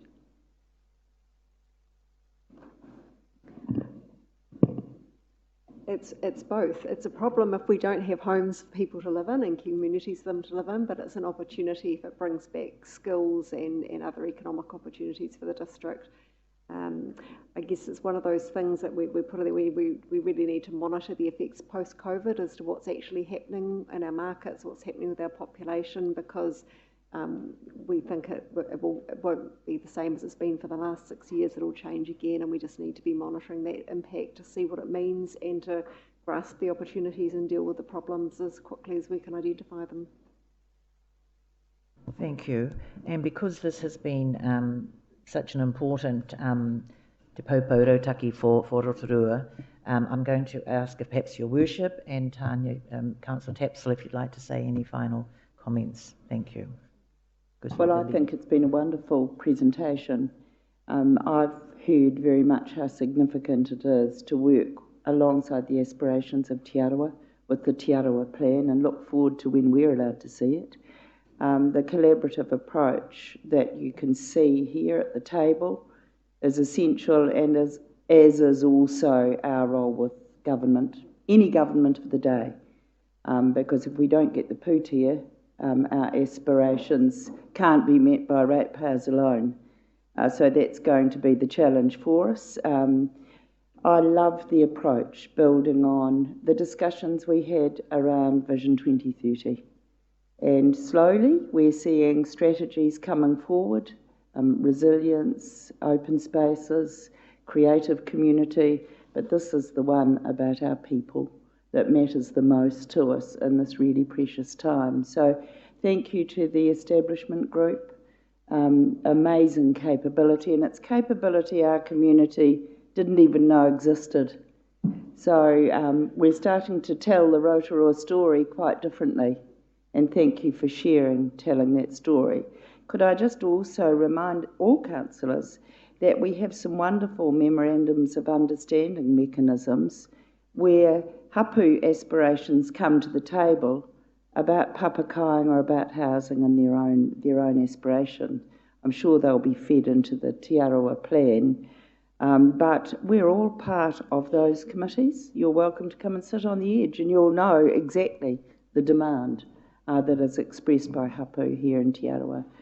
I thank Arapeta for bringing together the hui down at Tamatakapua, where we sort of pulled it all together, because these things can wander, and we do sort of tipi haere all over the place and then get it back together. But this document today is more than words on paper, and it's how this council works around decision making together that is going to make the difference for the entire community of Rotorua. This is very momentous. Thank you, Your Worship, and I'm going to leave it there. I was just thinking that we look today at it as being around housing, but it's actually around whānau ora. It is around health, it's around jobs, it's around training, it's around people being connected, and so it's really so important. So thank you all, and thank you to the multiple partners that have put everything into this document, and we have had. No, Tanya's elected not to. Thank you. So we have, and this will, I'm sure, will receive great interest as it goes out to the community for consultation, and I'll be really looking forward to the feedback that we get from that. So we do have a mover and a seconder, so that I will put number 2 there. Excuse me. Is that the right one up there? That the committee recommends that council approves the draft He Papakainga, He Hapori Taurikura, Te Paupo Rautaki, Homes and Thriving Communities Strategic Framework to progress to public consultation, which will inform the completion of the final strategy framework. So it's been moved and seconded. I'll put that motion. All those in favour, please say aye. Aye. Contrary? Thank you. Carried. Thank you. I am going to take a 5-minute recess so that we can have a coffee. So thank you. That's really great.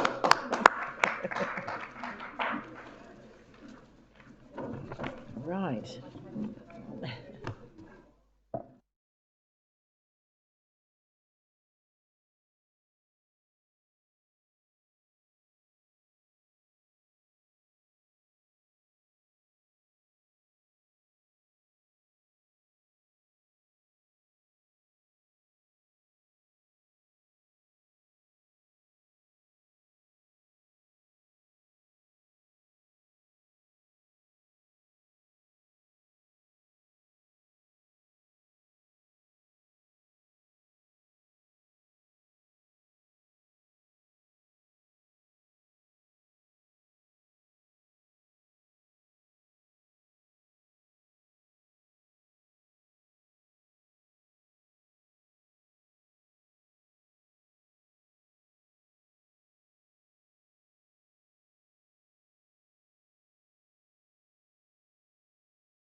consultation that we've got out there at the moment.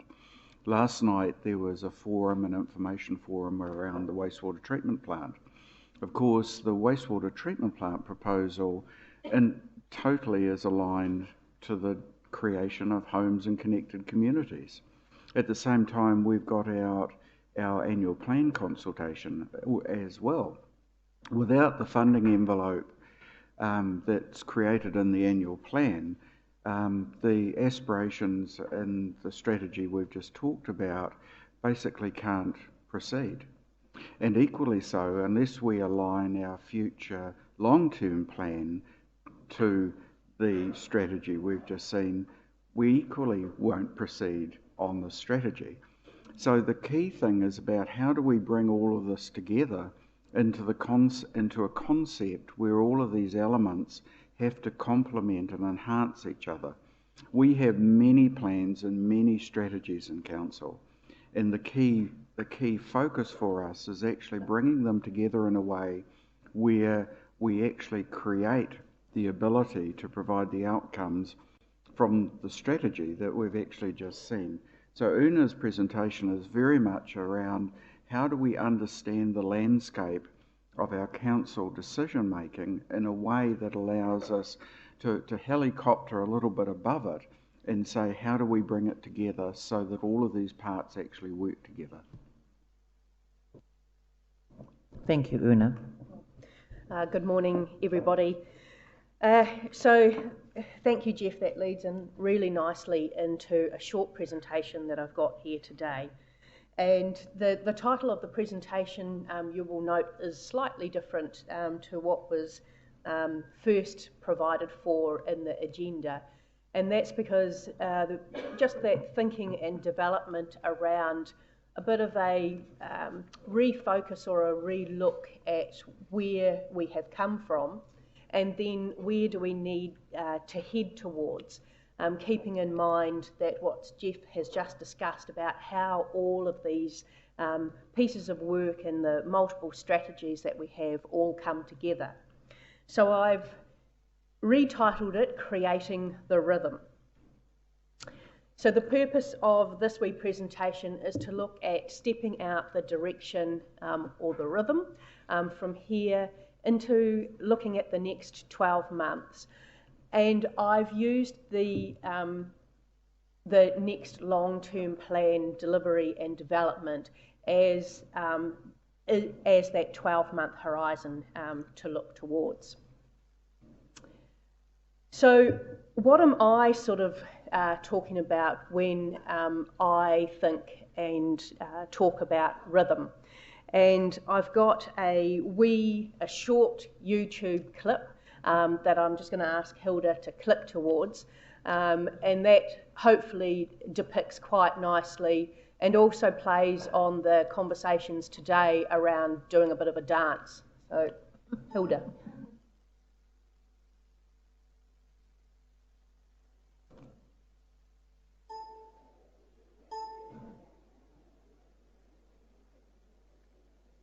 Music. No, it's all right, Hilda. It starts. There we go.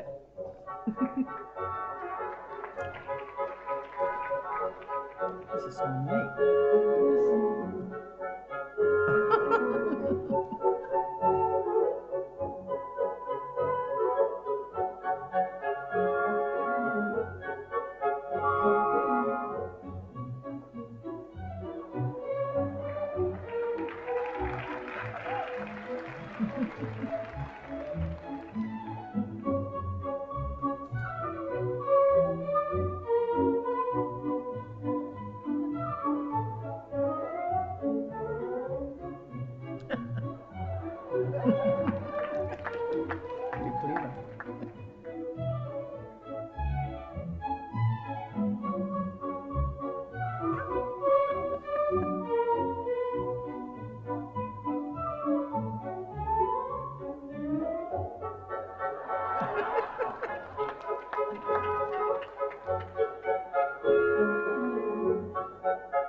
Thank you.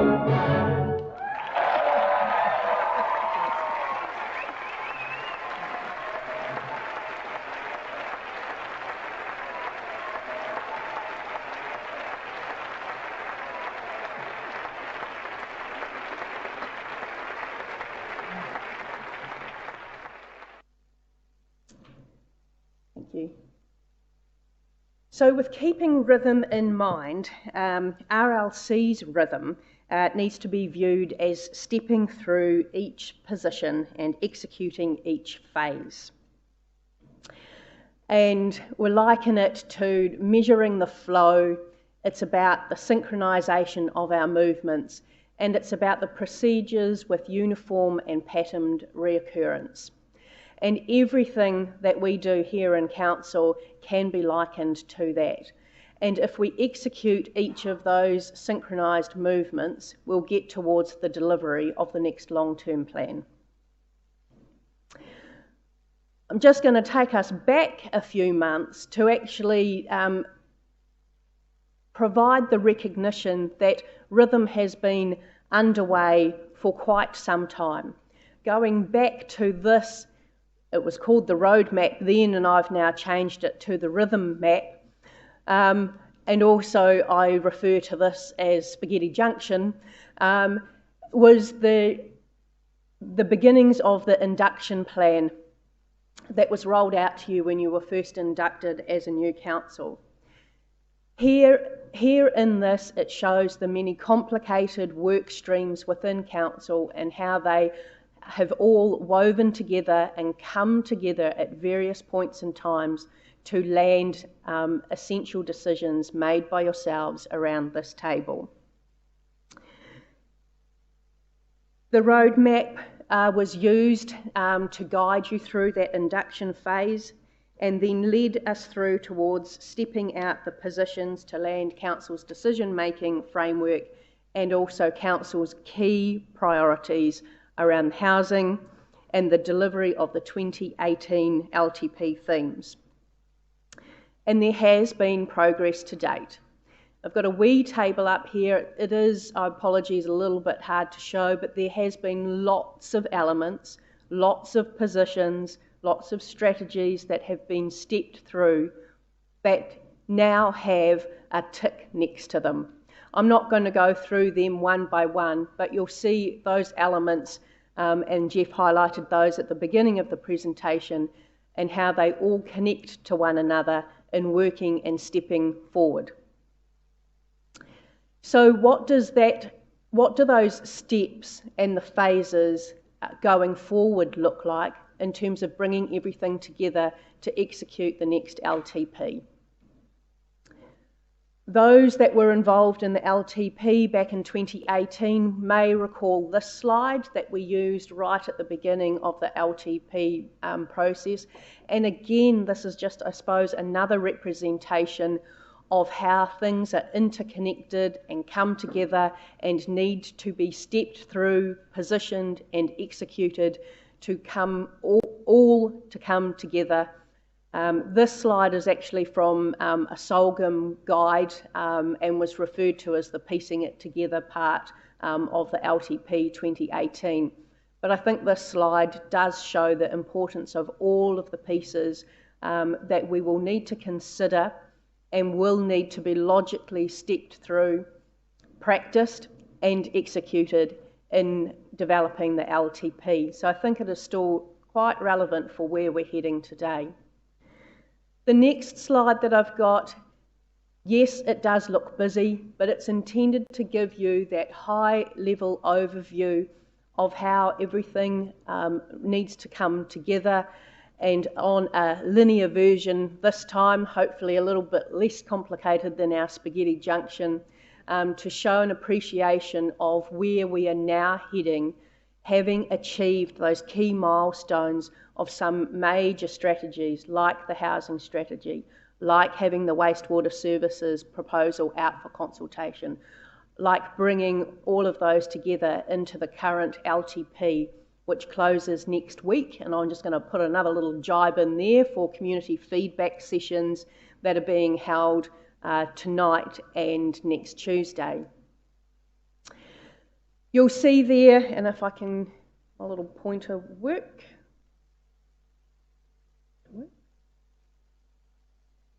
That's not going to, oh yes, it is. There.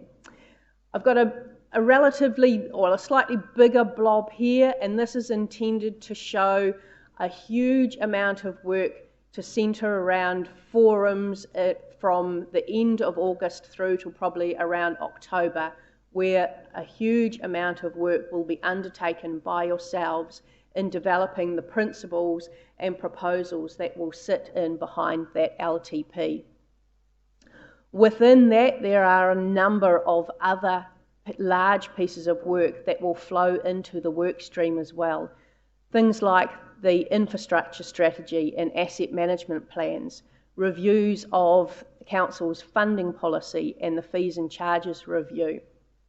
And just to make things even more busy and complicated, the organisation will start to have a look at the electoral systems and gearing up for the next representation review. Not only will we be looking forward into the creation of the LTP, we also have to take the opportunity to look backwards on our progress, and that is around the annual report adoption in October. A major milestone that we're intending to work towards is the LTP draft consultation document in December. Up here, I've got a little bit more detail on that consultation document. All the work that this council will undertake in those forums from August through to October will land a working draft of a consultation document. This consultation document will be audited in February through to March, with the intent that in April this organisation can go out and have the conversations with the wider community around those proposals and those options that you will have set in that long-term plan. Feedback from that consultation document will then work towards creating the final LTP proper document to land in the 30th of June 2021. And again, that whole process goes through an auditing process as well.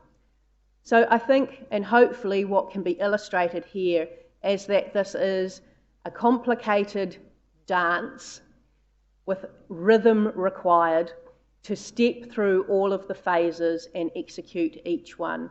There is a method to how all of this comes together, and hopefully at this stage gives you just that gives you a high level overview of what's to come. There's much more detail that we will spend time diving into, but for now I wanted to use this opportunity as a way to set the scene, do a little bit of a refocus on where we've come from, and then understand the journey that lays out in front of us. So that ends that little part of the discussion, and happy to go into further conversation or questions. So end of the lesson. End of the lesson. Thank you. Before I take questions, just something that just came to mind. Is the auditing of our consultation document something new? No. No, okay. Because I could never really understand why. I mean, it's a consultation document, but I suppose it's got to have everything that the auditor, is that correctly, wants to see in it? Yeah. In the long-term plan process, the consultation document is is quite different to just preparing an annual plan, and so the auditors spend a large amount of time with us in the organisation, and they set out to test the proposals that will be put forward in that consultation document. And they check all those underlying strategies, like the financial strategy, like the infrastructure strategy, to test our assumptions in terms of building all of that. So while you and council develop the true strategies, what they're also looking for is, are we telling the right story to our community through the consultation document? Have we got a consistent message and story for the next 10 years covered in our LTP? And if we're looking at options, have we laid out those options for the community to then provide us feedback on which option they would prefer to see the council invest in and drive towards. Thank you, Una. Thank you. Yes, thank you, Your Worship. Question as well for new councillors and board members about the training for them to understand about the long-term plan, about the infrastructure plan, about these very important documents. Is that going to be made available as usual? Yes, that's right. Before we launch into the detailed work, I suppose, around those forums in August, we will spend some time with new elected members, spending time to be able to go over in a bit more detail the processes, the inputs, and where further information or understanding is needed, we'll work on a plan to progress that. Jeff. Through the chair, and if you forgive me, I just want to come back to some of the earlier comments I made. It's very easy, I think, in local government to actually see the complexity that you're looking at on the screen at the moment, and to be caught up in the mechanisms of government and lose sight of what are we trying to achieve, what are you trying to achieve. And all the time you're setting direction for us as staff. When you were elected, you set direction with respect to the housing strategy. And so that housing strategy now, 9 months later, has come back to you as actually a framework. And that framework will actually now continue on, and people will make comment on it, and you'll see it coming back to you again with regards to what the community sees as what's needed, what amendments may be necessary, and so on. And ultimately, you'll make a further decision. Now, of course, the key thing about the housing strategy, it does set direction, but it also requires commitment from council for that strategy to become real. And the implications of the strategy will be articulated in the LTP ultimately. And so some of the questions that you'll need to ask is that how does our LTP give effect to our ambitions with regards to the housing strategy? Equally so, you set some expectations with respect to a recovery strategy some time ago now, in the middle of COVID-19 level 4. Now, what you've seen with regards to the annual plan is a document that gives effect to your expectations that you articulated to staff in the strategy that you approved with regards to recovery. Now, if there are changes in the annual plan that actually effectively take us away from the direction that you have actually set with regards to the recovery strategy, then there will need to be a discussion, obviously, with regard to the nature of the recovery strategy. So what I wanted to stress is that it's complex, but in some ways it's also simple, because you are continually giving direction to us as to your expectations for what this organisation is focused on. In the two examples I've provided, one is on housing and connected communities. The other example is recovering our community back to a position where we're building back better. Now those expectations for us then are integrated into these documents and draft, and then we provide you with those drafts for your consideration and approval. So it's not as though that all of these elements are new and disconnected. They are all actually threading to a longer term theme, and that theme is created by you when you make decisions along this process. You've already made decisions, as I've said, after the election with regard to direction, and you're continually making decisions which have got implications through into these various mechanisms. Sometimes we actually, in the process of this, we have to learn to do things differently. And I think a question was asked with regards to different funding options or different funding arrangements for activities. And I think what we're seeing around the country at the moment from different councils and from the Department of Internal Affairs is recognition that there is the need for local government and for central government to work collectively to invest into community infrastructure to enable homes and connected communities to be developed. Now, what the Department of Internal Affairs is doing at the moment is working with councils to say that our traditional mechanism of just a simple level of debt isn't necessarily adequate to enable that level of investment.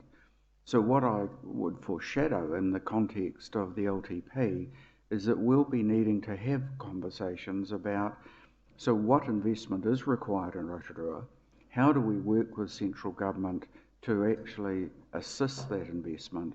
And what options exist for us in Rotorua to look at alternative funding strategies which will enable some of the ambitions that you are setting in these other documents, housing strategy, recovery strategy.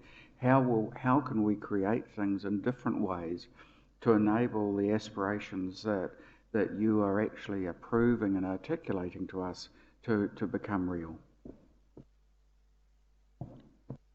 Thank you. Are there any questions? Oh, thank you, Dave. Councillor Donaldson. Thank you, Madam Chair. It was just a little bit of detail on, you've got financial strategy early November.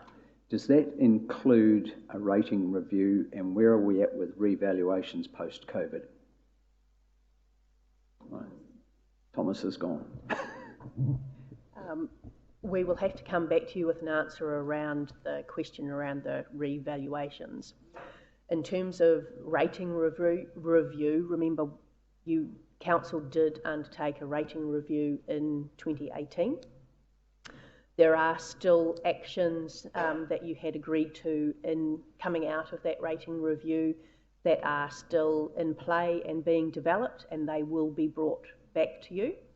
And the workshops themselves will cover conversations around what does the rating framework look like. But remember, the rating will be a conversation towards the tail end of those workshops once we've progressed the other elements. Yes, Councillor McPherson. Thank you very much. Try as I might, I can't see myself in a tutu dancing in rhythm with other people on council. It's a bizarre expectation in my view. It speaks to a need to synchronise, to socialise people into a system which is preset, unchangeable. It's about control, and I reject that. I think the function of such processes are to... I'm speaking to the concept of rhythm. That's fine. Rhythm. Thank you. Carry on. It's just... Thank you very much. I know these ideas come out of left field and will be mocked by some, but try and consider them. I think it might be very helpful indeed if we start out with the assumption that we are going to work our way through a pretty challenging set of policy making and decision making processes, and I accept that that's what lies ahead. But to regard it as synchronised dance, I think is inappropriate. I would prefer, if we could please, to give greater respect to the pluralism, the diversity in the group that's here around the table, accept dissent as being normal, to enable debate as being entirely fruitful, and allowing corrections. Is it something to do with this? Yes, it is. What I'd like to do is to insert before each of these events, or have prefacing each of these events, a process whereby before officials actually draft consultation documents, that they actually consult the elected representatives here at the table, hear their views, and then embed that into the rest of the drafting process. And that's an example of, once again, I get interrupted and people use meeting procedures to prevent an idea coming forward. A simple idea, consult with council, is before preparing the so-called consultation document. That's not their job. Their job isn't to always say, oh, tell us how to do our work, please, Councillor Rotorua Tate or Mayor or Councillor McPherson. That's not their job. Their job is to we set the direction and they go away and do it. And that's when we come back. Otherwise, Otherwise, we'll be trying to do their work for them. That is not the job of elected representatives around this table. So, so thank you. And the other thing too, I noted your comment about there was an opportunity to make something a little bit different with the rhythm, setting the rhythm, and that it wasn't meant to disparage anybody. And you know, we shouldn't be so sour and say, well, we can't have a bit of a lightened approach to our work. The other thing I want to say is this LTP is nothing new for many of us sitting around this table. There is a process that we have gone through before. It's not a process of control, it's a process of making sure that we do it in take a systematic approach, a planned approach to the work that has to be done, because it is significant. And so, but it isn't new. And there's ample opportunity for everyone to have everyone to have their say at various points along the continuum. So, you know, there's no reason for anybody to take umbrage. It's just that there is work to be done, and we should hope to try and do it in a way that's in an environment that's conducive to hearing the views and moving forward. So, so I thank you, Your Worship, for wanting to put a point of order, but I just thought, well, I do want to make sure that we're trying to work together. And if we're not, and if there's something coming forward that I do think it's irrelevant, then I will make a call on that. So do you have anything else you wish to add, Councillor McPherson? Yes, my simple point was to consult elected reps before the officials draft consultation documents. That's the substance of my suggestion. I'll leave it at that. Whatever your judgment. Thank you. Thank you. Sorry, there was something over here, was there? Was it you, Mrs. Trumper? Thank you. Thank you, Madam Chair. I think people forget that elected members meet in forums and workshops and around the table, and we actually have a role to set the direction, which is what you've discussed already, and the staff as professionals go out and do their job and put the reports together with the information that they have at hand. And that is exactly what Councillor McPherson is asking for, is the elected members to have a role in setting policy. And I think that's exactly the name of our committee, in fact, is Strategy, Policy and Finance. Thank you. Jeff, you wanted to make a comment? Look, I'd like to make a couple of comments, and I think I'd go back to the concept of rhythm here. It was an analogy that was set up to try and demonstrate a particularly important point. The point being that we have to have alignment between what we are asking staff or this organisation to do and these various planning mechanisms, because they are enablers effectively. If you develop an infrastructure strategy as set up here that will need to be done by the end of August, and then you fail to adequately resource it, then effectively you will not carry it out. So the concept of alignment here is essential. So from a staff point of view, we have continually attempted, as has been pointed out by Ms. Trumper, to work with councillors in workshops to understand your aspirations for where you wish this organisation to place its efforts. As I say, in the post-election period, you agreed that your priority was homes and connected communities. And that was a new priority that you directed staff to respond to. Since that time, over the last 9 months, staff have come back to you on a number of occasions and provided updates and opportunities for you to make comment on the work that has actually been undertaken today. Prior to going out to consultation with the strategy framework, it was delivered and presented to you today, and again you had an opportunity to comment or to redirect staff as to an alternative options. You have approved the consultation document, and it will now go out for consultation. It will again come back to you for your final approval.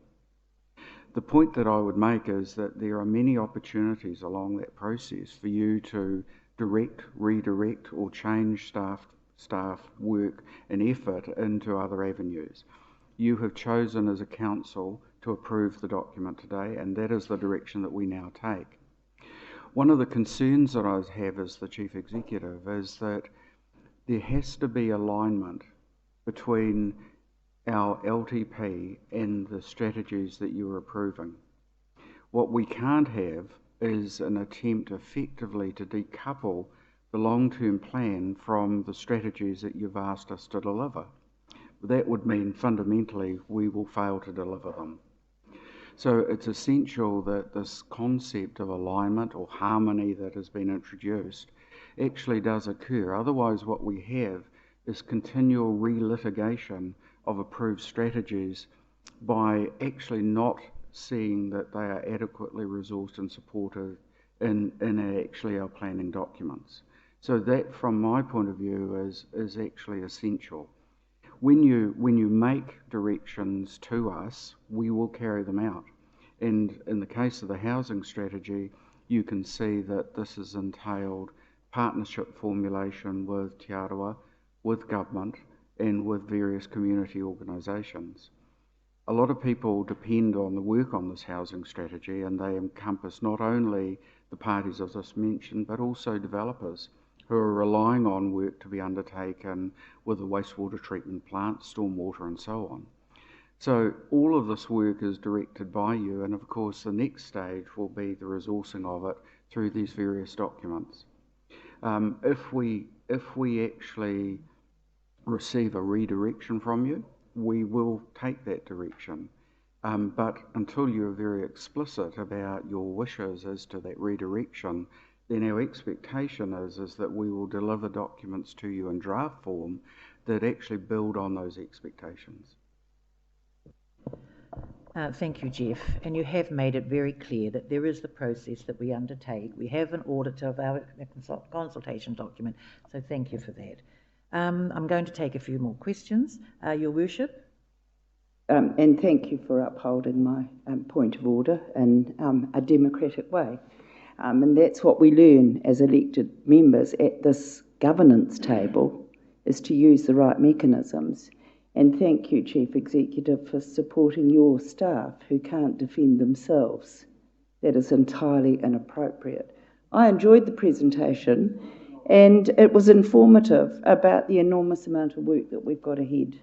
And they do arise from a process we all participated in, which were our workshops, where we set the direction, and now the Chief Executive has brought back through Una, this is the timeline. It's an enormous amount of work. And I want us to be focused on the work, not bickering at this governance table. This involves our community. Every one of these steps involves consultation. Elected members don't make policy. I think that's what some have to learn. We are here to give direction. And so thank you for the timeline. I just think it's quite exhausting when you look at it. And in the middle of it, of course, we've got a general election as well. So there's distractions everywhere, but we must deliver what we established to deliver after our workshops, substantial number of workshops after being elected. So thank you, Una, for bringing it to us, because you've got to learn about the cycle of governance. Una, I just wondered, perhaps some people don't know about the representational review that's going to be undertaken. When do we need that to have completed by? That process will start in around about September this year, where you will have a look at the actual voting system to start with, and then that leads into the calendar year of 2021, working with the community around a proposal around what the makeup of a council, this council, may look like. And all of that work is then completed so that the community is well aware of what the makeup of the council will be going into the next elections in 2022. Thank you. I just hope people might signal their interest in that when it comes along, because I've only done one. It's held every 6 years, isn't it? I can't believe it's 6 years coming up. But it's so interesting when you hear from people how they'd like to see themselves reflected around the table or just have some say about the numbers of councillors. It's so interesting, and the community really rallies to the call to come and have their say on that one. So that was a great piece of, I enjoyed that one. Mr. Thomas, thank you. Thank you, Madam Chair. And look, I just wanted to thank Una and her team for providing this timeline. It's something that actually was one of the causes for the establishment of the Lakes Community Board, because this was all hidden from people, and I am really pleased to see this has been presented in public session so that our communities can see this as well and understand the process, so they have an opportunity to engage at the various levels through it. And I remember when we did the last long-term plan, it was very difficult understanding how all these bits fitted together. So it is great to have this roadmap. And as to the dance and the rhythm, having received so many emails at 10 or 11 o'clock at night, or even one at about 2 a.m. in the morning on a weekend from the governance team over the last years, I totally understand the reference to that dance and actually keeping all the balls in the air. So thank you very much. I would really have had some problem if you had to put a haka up there. Thank you. Are there any further questions? Oh, yes, Councillor Maxwell. Thank you, Madam Chair. First of all, before asking my question, Una, please continue being creative. Get your department being creative. I like the brief presentation. The question I have is, when we have those forums, 40 in that period, in that time, will there be an opportunity to look at the electoral system review and as well as the representation review? Will they be part of some of the work that might be given in the forums? They could well be, actually, Councillor, with the timing of the forums. And 14 is kind of just a tentative amount. Last LTP, I think we had a total of 12 or 13, so I've kind of booked in 14 just to safeguard ourselves at this stage. But the timeline that we're looking at in terms of those forums would allow us the opportunities to start in a forum style having those conversations, or you having those conversations around electoral systems and what a representation review might look like. Yep. Mr. Berryman-Camp? I'm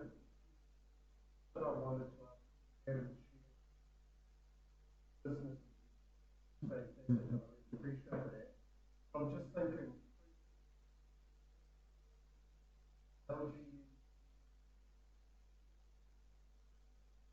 crystal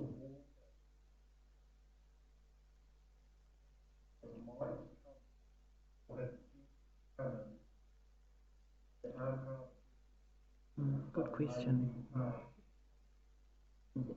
Very good question. Thank you, Jeff. I think what I'm doing is every morning when I wake up, I'm trying to find the crystal ball and gaze into it and spend as long looking at it as I can. I do that, and actually what I think is very clear at the moment is the world is a very uncertain place. We're seeing that the CIP project decisions will be back with us within the next few weeks. We are continually getting at the moment feedback from government with respect to PGF announcements, which are sometimes quite unexpected and change the landscape a little bit for us. We are hearing every day as to the ongoing impact of the economy and where that is heading. And so what we're trying to do is to work across government continually as much as we can to keep abreast of what's happening, to keep informed. What we're trying to do is that what this series of actions, if you like, does is actually allow us to check back in all the time on what's happening, where are we, so that as we're coming into the LTP, we will be feeding all of that material into it. I alluded a moment ago to the fact that the Department of External Affairs at the moment is working on some different structures around funding for local government. And we also know that there's a Government Three Waters review that is being undertaken. So all of this will actually undoubtedly feed back into the mechanisms of all of these documents. My apologies to sound like a bit of a broken record on this concept of alignment though, is that we've got to be very careful that we don't lose sight of what is it that we're trying to do and what is it we're trying to create with regard to local value. Because at the end of the day, all of these things are a means to an end. They're not the end in itself. The end is the end that you are directing us to create. And we actually take the objectives on the housing strategy as really being, for example, some of the ends that you're trying to achieve with regard to the housing strategy. And these are the means in which we actually undertake that. Those means will invariably alter and transform and reform as we learn more about the landscape around us. But you're right in pointing out that it would be very nice to be in a situation you could read the tea leaves and they would tell you what the next 3 to 5 years look like, and we could produce an LTP in an environment of certainty. But unfortunately, that's not our world at the moment. Thank you. So I think we'll just receive the report. We can just receive that report, and thank you for that, Una. Lots of mahi on the... Yes, lots of mahi. Thank you very much. Our final agenda item, that was an update on the recovery plan. JP was to present this, and this one's going to be held over. He won't be speaking to this today. There was quite a bit to yet go into it that hasn't been completed, and when JT does do this presentation, he wants to make sure that that work is included as well. So it may well be held over to our full council meeting later in the month, I'm not sure, but he does need a bit more time to give us the very full picture on Rotorua Build Back Better, that update. So there you are. Is there, there's no further business, I don't think, no. So we're going to be concluding now. So may I have a mover and a seconder? Oh, sorry. I'll ask Mercy if you could close our meeting, please. I should have said close the mover and a seconder. Oh, that's right. Thank you. Close. Ka pai, no reira, kei te pai kia noho tātou, kia hihiri tātou, kia whakawātea ai te ara, kia turuki whakataha ai, kia turuki whakataha ai, haumi e, hui e, tā iki e. Thank you.